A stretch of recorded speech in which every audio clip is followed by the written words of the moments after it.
Melanjutkan cerita sebelumnya, di mana Ye Xingyun mendapatkan transmisi tubuh naga haus darah dari seseorang yang ada di dalam istana emas. Dengan tubuh tersebut, kekuatan fisik Ye Xingyun meningkat drastis. Tidak hanya itu, kultivasi Ye Xingyun juga meningkat. Saat ini, dia berada di lapisan ke-9 alam Yin Point. Dengan kekuatan Ye Xingyun saat ini, dia berhasil mengalahkan dan membunuh Sanseng, kakak dari Sansu. Dan juga, dia menghancurkan dantian patriark keluarga Jin yang bernama Jin Yi. Jin Yi, yang sudah merasa tidak bisa melawan Ye Xingyun, dengan kekuatannya yang sekarang, dia meminta Ye Xingyun untuk mengampuninya, dan membiarkannya tetap hidup. Jin Yi pun meninggalkan Dragon Blood Underground, akan tetapi, portal tersebut sudah ditutup oleh Pan Sanseng, pria yang selalu sial ketika bertemu dengan Ye Xingyun. Dia mengira orang yang masuk ke dalam kantung tersebut adalah orang yang sebelumnya mengambil darah naganya. Karena itu, Sanseng tidak ragu-ragu memberikan pukulan kepada orang yang dia tangkap. Sanseng juga membawa orang dalam kantung itu pulang, dengan tujuan untuk mengekstrak darah naga yang sebelumnya diambil olehnya.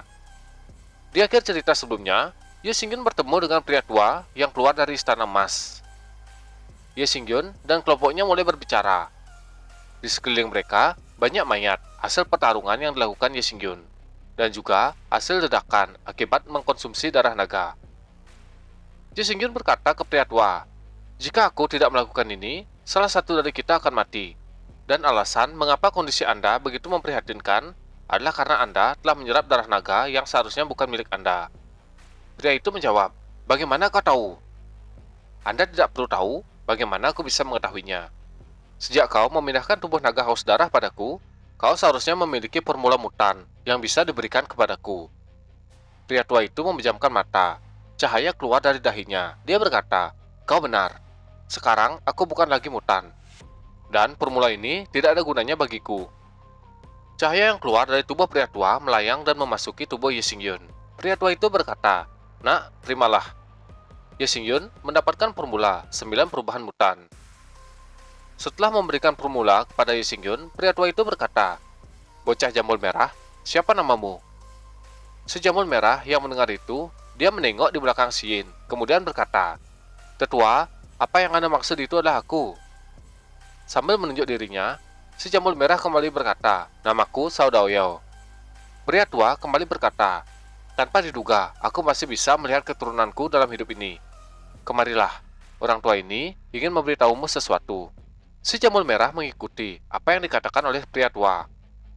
Di lain sisi, Ye Xingyun yang melihat Tang Danxin sedang memangku tubuh Manggu, dia berkata, "Aku turut berduka cita."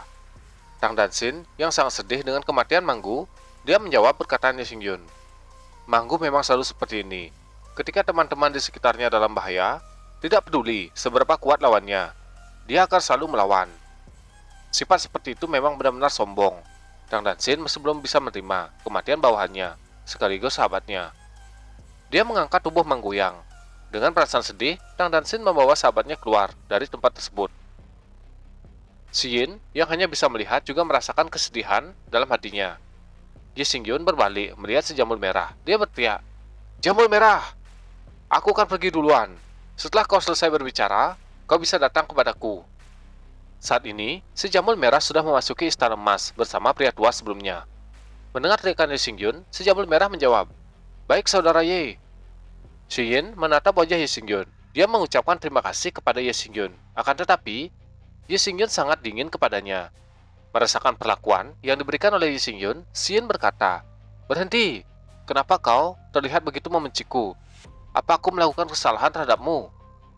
Sambil berjalan, Ye Xingyun menjawab, "Kau tidak melakukan kesalahan terhadapku. Hanya saja aku tidak menyukai penampilanmu. Hanya itu saja. Tidak ada hal yang lain." Mendengar perkataan Ye Xingyun, air mata Yin langsung keluar. Dia berkata, "Mengapa?" Berpindah ke tempat lain. Di sebuah jalan terlihat iring-iringan pengantin. Seorang pria gendut duduk di atas kuda.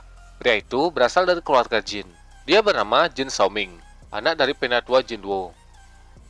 Dalam kereta, terlihat seorang pengantin wanita yang ditutupi dengan cadar berwarna merah. Wanita itu menangis, entah apa penyebabnya. Seseorang yang melihat iring-iringan pengantin itu berkata, "Aku dengar bahwa ini adalah pengantin ke-99 milik Jin Xiaoming." Dia menikahi wanita itu secara paksa. Temannya yang mendengar itu, dia berkata, "Diam, apa kau ingin mati?" Jin Xiaoming ini adalah putra dari Jin Wo, adik patriark keluarga Jin. Tidak ada yang berani memprovokasinya, kecuali Akademi Bintang. Kembali ke Jin Xiaoming. Dia melihat ke dalam kereta, kemudian berbicara dengan pengantin wanita. "Kau adalah selir ke-99 tuan muda ini. Seharusnya kau bahagia bukan menangis. Dasar gadis sialan." Di saat yang sama, terdengar suara kuda yang dihentikan oleh seseorang. Mendengar suara kuda yang dihentikan, Jin Xiaoming berkata, "Apakah kalian semua mencari kematian? Kenapa kita berhenti?" Seorang bawahan keluarga Jin datang, sambil membawa peti mati. Bawahan itu melapor kalau dia membawa peti mati. Belum menyelesaikan laporannya, Jin Xiaoming marah. Jin Xiaoming yang sangat marah, dia menendang penutup peti mati, sambil berteriak, "Sial!" Seluruh kota Luoyang tahu bahwa hari ini adalah hari besar bagi Jin Xiaoming. "Aku tidak peduli peti mati siapa ini." Dalam kemarahannya, dia tidak mempedulikan siapa yang ada di dalam peti mati tersebut. Setelah Jin Xiaoming tenang, dia melihat wajah yang sangat familiar dalam peti mati tersebut. Wajah Jin Xiaoming langsung membiru, pucat pasif. Dengan cepat Jin Xiaoming mengambil penutup peti dan memasangnya kembali. Dia berteriak ke bawahannya, "Katakan, apa yang terjadi? Siapa yang berani melakukan ini?" Bawahannya menunjuk ke belakang. Dia berkata, "Ada orang yang mengatakan kalau Patria dalam keadaan sekarat. Ketika sudah tiba, kami menemukan orang ini. Orang ini menempatkan Patria dalam karung, lalu memukulinya." Waduh, waduh, Pang Sanseng, Pan Sanseng. Dia benar-benar selalu sial. Kembali ke cerita. Jin Xiaoming yang mendengar penjelasan dari bawahannya, dia memegang kerah baju bawahannya, kemudian berkata, "Omong kosong, bocah ini hanya memiliki basis kultivasi yang buruk. Bagaimana mungkin dia bisa memukul paman?" Sanseng yang sebelumnya diam, dia berkata, "Tuan, dengan kata lain, aku juga berpikir, aku tidak bersalah." Mendengar pembelaan yang dilakukan oleh Sanseng, bawahan keluarga Jin berkata, "Tutup mulutmu. Setelah tertangkap basah, kau mencoba membual." Bawahan itu kembali melihat Jin Xiaoming. Dia berkata, "Tuan muda, karena keadaannya seperti ini, sebaiknya kita mencari Tuan Jin Duo untuk memutuskan." Jin Xiaoming, yang wajahnya masih pucat, dia berkata, "Bunuh orang ini untukku. Jika reputasi rusak, aku akan malu."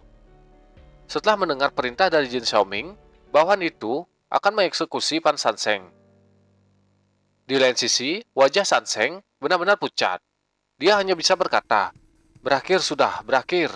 Aku akan mati." Seseorang datang menyelamatkan hidup Sanseng. Dia memukul bawahan keluarga Jin sambil berteriak, "Berhenti!" Sanseng cukup terkejut kalau dia bisa selamat dari kematian. Dia melihat penolongnya, yang tidak lain dan tidak bukan adalah Ye Xingyun. Sanseng menunjuk, kemudian berkata, "Kau adalah orang yang bermarga Ye. Jangan pikir, karena kau menyelamatkanku hari ini, aku akan berterima kasih." Ye Xingyun yang mendengar itu berkata, "Aku tidak butuh terima kasih darimu. Aku kesini hanya untuk membersihkan keluarga Jin." Sanseng yang mendengar itu sangat terkejut. Dia berkata, "Membersihkan keluarga Jin?" Di lain sisi, bawahan keluarga Jin yang mendengar perkataan Ye Xingyun, mereka sangat marah, kemudian berteriak, "Bocah, beraninya kau melawan keluarga Jin. Apa kau sudah bosan hidup?" Ye Xingyun langsung menyerang. Dia berkata, "Seperti yang diharapkan dari keluarga Jin. Hanya prajurit kecil saja sudah sangat sombong. Omongannya lebih besar daripada kemampuannya." Pukulan dari Ye Xingyun mendarat pada bawahan keluarga Jin. Dia langsung terhempas. Ye Xingyun berbalik dan menatap Jin Xiaoming. Melihat kekuatan yang ditunjukkan oleh Ye Xingyun, Jin Xiaoming menjadi waspada. Dia berkata, Kau, apa yang ingin kau lakukan? Hari ini adalah hari besarku. Bisakah kau memberiku beberapa wajah? Jadi berhentilah membuat masalah. Kami akan memesan tempat duduk untukmu." Ye Xingyun memperlihatkan kepala tangan kepada Jin Xiaoming. Kemudian dia berkata, "Hah, justru aku lebih khawatir. Selama 3 hari tidak akan ada perjamuan di keluarga Jin." Perkataan Ye Xingyun membuat Jin Xiaoming naik darah. Dia berteriak, "Kau, apa maksudmu? Tidak akan ada perjamuan selama 3 hari. Hari ini, kau sudah memukul bawahanku. Aku menyarankanmu agar tidak main-main. Jika kau masih mengacau, aku akan memanggil seseorang." Jin Xiaoming memegang kembang api di tangannya. Kemungkinan itu akan digunakan untuk memanggil bala bantuan. Ye Xingyun yang melihat itu, dia tidak peduli. Kemudian dia berkata, "Panggil saja." Jin Xiaoming berteriak, Peretasan ini akan mendatangkan ribuan pasukan, jadi kau akan segera mati. Ye Xingyun langsung memberikan sebuah pukulan, tepat mengenai wajahnya. Ye Xingyun juga berkata, bagiku, mereka hanya segerombolan sampah. Jin Xiaoming terlempar. Sebelumnya, kembang api itu sudah dinyalakan. Kembang api itu juga terlempar dan mendarat tepat di pantat Jin Xiaoming. Api pada kembang api itu terus menjalar, sedangkan Jin Xiaoming sudah tidak sadarkan diri. Bawahan Jin Xiaoming yang melihat kembang api itu sangat panik. Dia takut kalau kembang api itu akan meledak di pantat tuan mereka. Pada akhirnya, kembang api itu melesat ke langit dan meledak di langit. Ledakan itu membentuk sebuah gambar. Kemungkinan besar, itu adalah sebuah tanda yang ditujukan kepada keluarga Jin. Ye Xingyun yang melihat gambar itu, dia berkata, dengan cara ini, aku tidak perlu lagi mencari mereka. Sesaat kemudian, beberapa orang terbang di langit. Mereka berteriak, lepaskan dia! Melihat awan gelap mulai datang, para warga yang ada di sana menarik anak-anak mereka ke dalam rumah, agar mereka tidak menjadi sasaran dalam pertarungan tersebut. Ye Xingyun menatap orang-orang yang terbang di langit. Dia juga memegang kepala Jin Xiaoming sambil berkata, ternyata orang-orang dari keluarga Jin sudah datang ke sini. Ye Xingyun tersenyum senang ke arah orang-orang tersebut. Di lain sisi, Jin Xiaoming yang sudah sadar, dia berkata, ayah, hari besarku sudah dihancurkan, sehingga hal itu merusak reputasiku. Salah satu dari orang-orang yang datang adalah Jin Duo, adik laki-laki dari patriark keluarga Jin. Dia menatap Ye Xingyun, kemudian berkata, lepaskan dia. Lalu, aku bisa melupakan hal ini. Dan juga keluarga Jin tidak akan pernah mengganggumu lagi. Bawahan keluarga Jin mengangkat tangannya. Dia berkata, Tuan, mohon maaf jika memotong pembicaraan Anda. Tuan Jin Duo, mereka membunuh patriark keluarga kita. Jin Dao, putra dari Jin Ye, patriark keluarga yang ada dalam peti mati, dia langsung berlari melihat peti tersebut. Dia berteriak, kurang ajar, bagaimana bisa ayahku mati? Jin Dao menatap ayahnya yang sudah tidak bernyawa. Dia berteriak sekuat tenaga, memanggil nama ayahnya. Tiga penatua yang mengenakan pakaian emas, saat ini mereka berada di belakang Jin Duo. Penatua itu berkata, orang ini harus kita bunuh.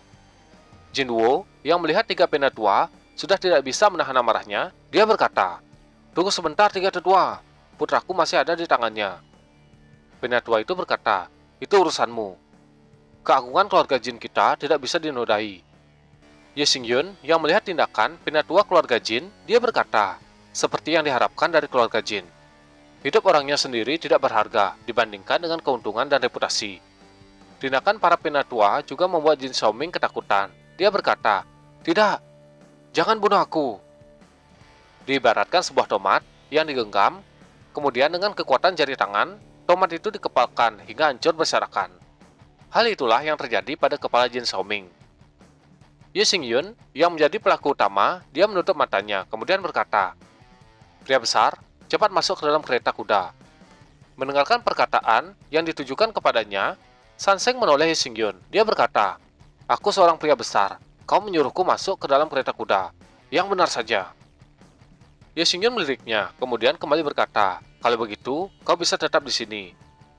Di langit, penatua keluarga Jin yang sudah mengeluarkan kekuatan mereka berteriak, beraninya membunuh anakku, akan kubunuh kalian berdua. Sanseng yang mendengar itu sangat terkejut. Dengan cepat, Sanseng memasuki kereta pengantin wanita. Pengantin wanita yang merasa seseorang memasuki keretanya, dia membuka kerudung merahnya. Sanseng juga terkejut dengan pengantin wanita yang ada di dalam. Pengantin wanita kembali menangis. Tapi saat ini, pengantin wanita menangis bahagia. Dia berkata, terima kasih pahlawan, sudah menyelamatkan gadis ini. Sanseng yang dipanggil pahlawan cukup terkejut. Gadis ini pasti mengira kalau Sanseng masuk ke dalam kereta untuk menyelamatkannya. Gadis ini kembali berkata, jika bukan karena bantuan pahlawan, aku pasti sudah dipaksa menikah dengan bajingan Jin Xiaoming itu. Sanseng menggaruk kepalanya, dia tersenyum dan berkata, tidak seberapa, hahaha. Pengantin itu kembali berkata, kenapa pahlawan memakai cadar? Dengan cepat, Sanseng melepas cadarnya, dia berkata, haha, itu karena aku mempunyai bekas luka di mulutku, sehingga membuatku seperti seorang bandit yang menyebabkan banyak masalah. Jadi aku terpaksa memakai cadar. Wah, akhirnya Sanseng ini mendapatkan keuntungan dari masalah yang dialami. Mantap-mantap. Kembali ke cerita. Mereka berdua mengobrol senang. Pertarungan di luar kereta terasa menghilang. Para penatua dari keluarga Jin yang melayang di langit, mereka kembali berteriak, Ye Xingyun, dalam 3 hari, aku akan membantai seluruh keluarga Yemu, sampai tidak ada yang tersisa. Ye Xingyun berkata, sayang sekali, kalian tidak akan memiliki kesempatan seperti itu. Ye Xingyun berubah bentuk ke tubuh naga haus darahnya. Kekuatan yang kuat menyelimuti tubuhnya. Di lain sisi, 3 penatua maju menyerang Ye Xingyun. Jinduo yang melihat perubahan pada tubuh Ye Xingyun tidak ikut menyerang. Dia sedikit ragu. 3 penatua berteriak, tidak peduli siapa sebenarnya dia, kita harus tetap membunuhnya. Keluarga sampah itu tidak pantas ada di dunia ini. Ye Xingyun juga sangat marah, matanya bersinar. Dia berkata, kalian harus mati. Bawahan keluarga Jin memberikan semangat pada pihak mereka. Di lain sisi, Sanseng dan pengantin wanita masih mengobrol di dalam kereta. Sanseng berkata ke pengantin wanita, sejujurnya kami datang ke sini untuk membersihkan keluarga Jin. Orang yang di luar itu sebenarnya adalah adikku. Dia sedang menghajar orang-orang dari keluarga Jin. Serangan secepat kilat dilancarkan oleh Ye Xingyun. Dia sudah melewati beberapa penatua keluarga Jin dan juga membunuh beberapa bawahan keluarga Jin. Penatua yang merasa serangan Ye Xingyun sudah mengenai dirinya tanpa dia sadari, dia berkata, apa yang sebenarnya terjadi? Bawahan keluarga Jin yang melihat kekuatan Ye Xingyun, mereka buru-buru pergi untuk menyelamatkan diri. Mereka takut kalau orang yang terbunuh selanjutnya adalah mereka. Jinluo yang dipenuhi dengan cipratan darah dari anggota keluarganya dan bawahannya sendiri, wajahnya sangat pucat. Dia menatap Ye Xingyun dan berkata, kau iblis, kau membunuh ratusan orang dari keluarga Jinku. Dengan Ye Xingyun bertransformasi, mata Ye Xingyun masih bercahaya. Dia berkata, bunuh semuanya. Akhirnya, Ye Xingyun berada di depan Jinluo. Jinluo yang merasa kematian sudah mendekatinya, dia berkata, Tuan, tolong biarkan keluarga Jinku pergi. Serangan dilepaskan oleh Ye Xingyun. Serangan itu merobek tubuh Jinluo dan membuatnya meninggal. Para warga kota Luoyang yang melihat aksi Ye Xingyun menghancurkan keluarga Jin, mereka berteriak senang. Pemandian yang bagus. Penduduk kota Luoyang telah dimanfaatkan oleh keluarga Jin selama bertahun-tahun. Mereka sangat senang dengan tindakan yang dilakukan oleh Ye Xingyun yang membebaskan mereka dari keluarga Jin. Di lain sisi, wajah Ye Xingyun sangat terkejut setelah apa yang barusan dia lakukan. Ye Xingyun bergumam, tubuh naga haus darah ini, roh jahatnya sangat kuat. Ini hampir saja mengikis kesadaranku. Masih di sekitar sana, ada seorang biksu dengan topi bambu di kepalanya. Biksu yang melihat tindakan Ye Xingyun, dia berkata, hal ini dianggap baik bagi penduduk, tapi pembunuhan brutal seperti ini tidak berbeda dengan iblis. Dia harus dihukum. Kembali ke tempat kejadian. Pengantin wanita yang ada di dalam kereta, dia berteriak, bunuh semuanya. Sanseng juga keluar dari dalam kereta. Dia tertawa dan berkata, ayo bunuh semuanya. Para warga juga mengikuti perkataan tersebut. Biksu yang sebelumnya ada di belakang warga kota, dia melompat ke tempat Ye Xingyun berada, sambil berteriak, iblis, kau harus mati. Serangan langsung dilancarkan oleh biksu yang baru datang. Ye Xingyun tidak tinggal diam. Dia melawan pukulan tersebut. Merasa tidak aman, Ye Xingyun tidak membiarkan Sanseng menyerang. Ye Xingyun menyuruhnya untuk pergi, karena biksu di depan mereka mengincarnya, bukan mengincar Sanseng. Biksu di depan Ye Xingyun kembali berkata, nak, kau membunuh banyak orang tak berdosa. Melakukan semua itu atas kehendakmu sendiri. Kau sangat berdosa. Hari ini, aku akan membunuhmu. Ye Xingyun yang melihat orang di depannya, dia berkata, mata Buddha. Sanseng bergegas pergi bersama dengan pengantin wanita. Sebelum pergi, dia berkata ke Ye Xingyun, pria bermarga Ye, aku berhutang banyak kepadamu. Salah seorang warga kota Luoyang berkata ke biksu di depannya, Anda salah paham, keluarga Jinlah yang bersalah. Orang itu mencoba membela Ye Xingyun, akan tetapi biksu di depannya tidak peduli. Dia berteriak, bukan hal yang baik untuk berkoalisi dengan iblis. Pukulan dilancarkan oleh biksu tersebut, hingga orang di depannya terbunuh. Ye Xingyun yang melihat perlakuan biksu tersebut, dia berteriak, kau kejam. Membunuh orang yang tidak bersalah, biksu macam apa kau ini? Biksu itu menjawab, iblis licik, kau bahkan berani menipu banyak orang. Biksu itu melayang, dia mengeluarkan jiwa bela diri pagoda. Biksu itu berkata, Lao Tzu melakukan ini untuk kebaikan orang-orang. Ye Xingyun yang melihat jiwa bela diri, Yang dikeluarkan oleh biksu tersebut, dia merasa tidak asing. Kemudian dia berkata, "Ini adalah pagoda iblis pengisap jiwa. Kau bukan biksu, kau adalah iblis." Sesaat, Ye Xingyun merenung dan merasakan sesuatu. Jiwa bela dirinya, pagoda emas 9 lantai, meminta Ye Xingyun untuk memasuki pagoda iblis tersebut. Akhirnya, Ye Xingyun memasuki pagoda iblis tersebut. Biksu yang melihatnya sudah masuk ke dalam pagoda, akhirnya berkata, "Iblis gila, apa kau punya kata-kata untuk dikatakan?" Ye Xingyun yang ada di dalam pagoda menjawab, "Aku tidak punya apapun untuk dikatakan." Biksu itu mengambil pagoda iblisnya, yang sudah ada di tangannya. Kemudian dia berkata, "Hah, pagoda iblis akan mengisapmu demi kebaikan orang-orang di kota Luoyang." Dalam hati, sang biksu yang bernama Santang Jia, dia bergumam, "Anak ini sangat kuat. Aku yakin kekuatanku akan meningkat pesat." Biksu itu melihat ke orang-orang yang masih berkumpul. Kemudian dia membentak mereka, "Apa yang kalian lihat? Percaya atau tidak, aku akan menghisap kalian." Setelah tujuannya tercapai, biksu itu pergi meninggalkan tempat tersebut. Sanseng yang bersembunyi di sekitar sana, dia berkata, "Ini tidak mungkin. Biksu ini jelas-jelas memiliki kekuatan yang sama dengan patriark keluarga Jin. Aku tidak tahu trik apa yang digunakan oleh biksu itu untuk melawan pemuda yang bermarga Ye. Sepertinya, pemuda bermarga Ye itu adalah orang yang sangat berjasa kepadaku dan kota ini. Tapi dia benar-benar mati hari ini.